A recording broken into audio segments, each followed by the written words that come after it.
ಹೆಸರಿನ ಬಲವೇನು?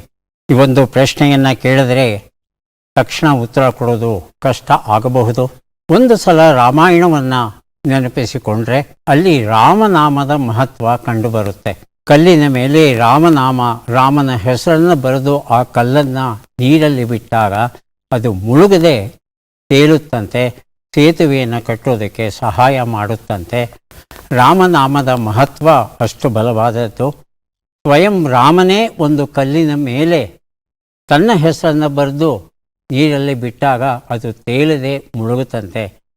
ರಾಮ, ನಿನಗಿಂತಲೂ ನಿನ್ನ ನಾಮದ ಬಲ ಹೆಚ್ಚು ಅಂತ ಹನುಮಂತ ಹೇಳ್ದ ಅನ್ನೋ ಕಥೆಯನ್ನು ನಾವು ಕೇಳಿದ್ದೇವೆ. ಈ ವಿಚಾರ ರಾವಣನಿಗೆ ಗೊತ್ತಾಗುತ್ತೆ.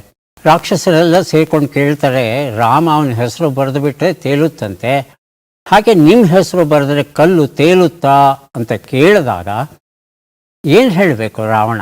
ಅವನ ಪ್ರತಿಷ್ಠೆಯ ಪ್ರಶ್ನೆ ಅದು. ಹೌದು, ತೇಲುತ್ತೆ ಹೇಳ್ತಾನೆ. ಹಾಗಿದ್ದ ಮೇಲೆ ನಾಳೆ ಬೆಳಗ್ಗೆ ಎಲ್ಲ ರಾಕ್ಷಸರ ಎದುರು ಒಂದು ಕಲ್ಲಿನ ಮೇಲೆ ನಿಮ್ಮ ಹೆಸರನ್ನು ಬರೆದು ನೀರಲ್ಲಿ ಬಿಡಿ, ಅದು ತೇಲ್ತು ಅಂತ ಹೇಳ್ತಂದರೆ ನೀವು ರಾಮನಿಗೆ ಸಮ ಅಲ್ಲ, ರಾಮನನ್ನು ಮೀರಿದವರು ಅನ್ನೋದನ್ನು ಒಪ್ಕೋತೇವೆ ಅಂತ ಹೇಳ್ತಾರೆ. ರಾತ್ರಿ ಮಂಡೋದರಿ ಕೇಳ್ತಾಳೆ, ಯಾಕೆ ಇಂತಹ ಸಾಹಸಕ್ಕೆಲ್ಲ ನೀವು ಒಪ್ಕೋತೀರಾ? ರಾಮ ಬೇರೆ, ನೀವೇ ಬೇರೆ. ಅವನ ಜೊತೆ ಸೋಲೋದು ನನಗಿಷ್ಟ ಇಲ್ಲ, ನೀವು ಸೋಲಬಾರ್ದು. ಆದರೆ ನೀವು ಈ ರೀತಿಯ ಪಂಥಗಳನ್ನು ಒಪ್ಕೋಬಾರ್ದು. ಹೀಗೆಲ್ಲ ಚರ್ಚೆ ನಡೆಯುತ್ತಂತೆ. ರಾವಣ ಏನೂ ಉತ್ತರ ಕೊಡೋದಿಲ್ಲ, ಸುಮ್ಮನಾಗ್ತಾನೆ. ಮರುದಿನ ಬೆಳಗ್ಗೆ ಎಲ್ಲ ರಾಕ್ಷಸರು ಇದ್ದಾರೆ.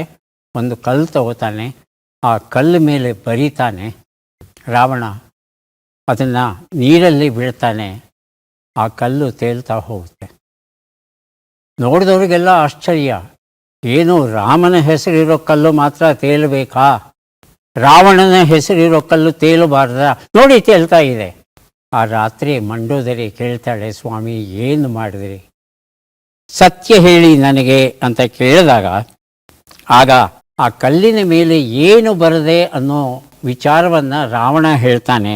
ಎಲೆ ಕಲ್ಲೇ, ಇದು ನನ್ನ ಜೀವಮಾನದ ಅಗ್ನಿ ಪರೀಕ್ಷೆ, ನನ್ನ ಗೌರವದ ಪರೀಕ್ಷೆ. ನೀನು ತೇಲದಿದ್ದರೆ ಶ್ರೀರಾಮಚಂದ್ರನ ಮೇಲೆ ಆಣೆ ಅಂತ ಬರೆದು ಆ ಕಲ್ಲನ್ನು ಬಿಡ್ತಾನಂತೆ. ರಾಮನ ಆಣೆಯನ್ನು ಹೊತ್ತಂಥ ಕಲ್ಲು ತೇಲ್ತಂತೆ. ರಾಮನಾಮದ ಬಲ ಅಷ್ಟು ದೊಡ್ಡದು.